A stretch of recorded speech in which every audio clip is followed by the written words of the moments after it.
In the first 75, I smoked him bad. You're in big trouble, son. I'm just going to sit back here and taunt you. In the end, speed takes care of everything. They finally did what they could have done 10 times this year. He's faster than everybody, and that in itself is aggravating. Dumbest ass racing that I ever did in my life. Kevin Harvick isn't one to sugarcoat things. So when he dropped a blunt assessment of Carson Hocevar's reputation in the NASCAR garage, fans knew it wasn't just noise. It was a warning. I don't think he has the respect of the garage right now, personally, Harvick said on his Happy Hour podcast. And with that, the gloves were off. Hocevar, just 22 years old, has made waves since entering the Cup Series. Not all of them good. His latest run-in? An on-track tangle with Ricky Stenhouse Jr. during the Cracker Barrel 400 at Nashville.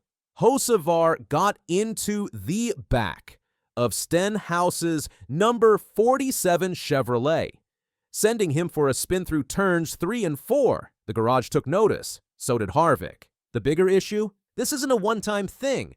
Throughout his short career, Hocevar has found himself at the center of controversy time and again, and yet somehow he keeps showing up near the front of the field. At Nashville, despite the drama, he finished second. It was his second runner-up finish of the season, a stat that can't be ignored. They're going to like him less because he's faster than them, Harvick said. He's not going anywhere because he's going faster than they are. That's the paradox of Carson Hocevar. He's not just rough around the edges, he's ruffling feathers in every direction, but he's also delivering results. And for Harvick, that creates a dangerous mix. His ability to drive the car fast and apparently relate that to his team guys is making those cars faster. Having that cornerstone in a company is important, but companies also look for the fastest guys, Harvick noted. In other words, speed gets you a long way, but if Hocevar doesn't clean up the rest of his game, it could cost him. And Harvick's not alone in that opinion. The Prime Video broadcast team, Dale Earnhardt Jr., Carl Edwards, and Steve Letarte all pinned the blame for the Nashville spin on Hocevar. Meanwhile, Stenhouse said he wasn't ready to talk immediately after the race, but planned to have a conversation with Hocevar soon. Hocevar, for his part, was open to it, but also deflected blame.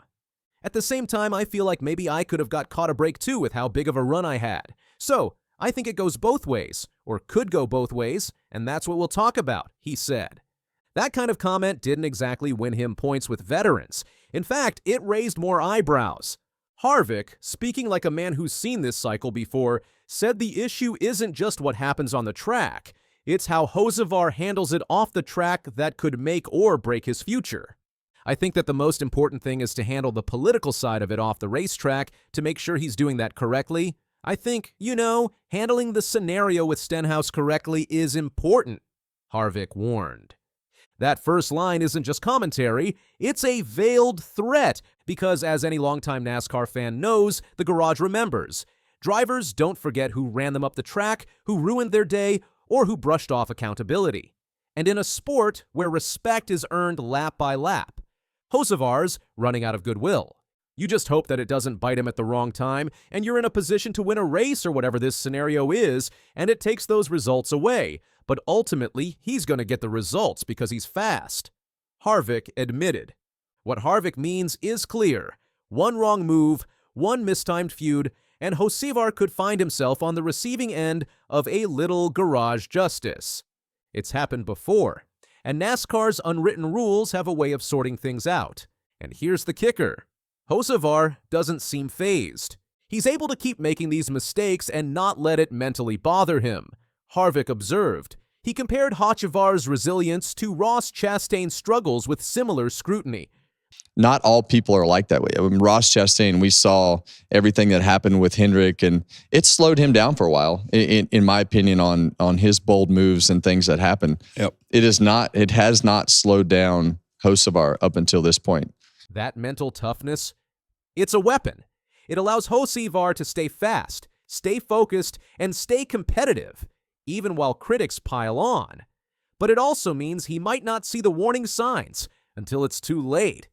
Because the deeper Hocevar climbs into the top tier of the Cup Series, the less margin for error he has. Aggressive driving that rattles midfielders is one thing, but when you start punting guys like Denny Hamlin or Joey Logano out of the way, that's when the real receipts get cashed. Most of those instances, those guys, until it's continuously with the guys that race in the top 5, that's when it'll become more difficult, when you start reckoning Denny Hamlin and some of those guys up in the front for the lead. Now, it's not a matter of if, it's when. From pit road mind games to getting squeezed into the wall, Hocevar's speed might not be enough to protect him if the garage turns on him in full. Even Hocevar's post-race comments after Nashville raised flags. While Stenhouse was visibly irritated and clearly saw Hocevar as the instigator, Hocevar's tone was more dismissive than remorseful. "If he wants to talk, I'll be glad to talk," he said. "I feel like it's just a product of this, unfortunately." That kind of response might work with fans, but in the Cup garage, it can make you a target. Harvick emphasized that what Hocevar needs now isn't just speed, it's political savvy. "If I were Spire and I were in the management position, the most important thing is to handle it correctly, with the competitors, politically," he said. And there's a good reason for that. Once the veterans decide you're a problem, things can spiral fast. You start getting blocked on pit road, denied drafting partners, squeezed into corners, or flat out dumped in revenge. So here's where things stand. Hocevar is blazing fast, mentally unshakable, and fearless behind the wheel. But he's also on thin ice with a garage full of veterans who aren't afraid to send a message. If he can't learn the politics fast enough, his talent might not be enough to carry him through. The bottom line, Harvick's warning wasn't just a hot take, it was a reality check. In NASCAR, being fast makes you dangerous, but being respected, that makes you a champion. If you're following Hocevar's rise and all the drama around it, make sure to hit that like button. Subscribe for more straight-up NASCAR stories, and let us know, do you think he'll earn respect or learn the hard way?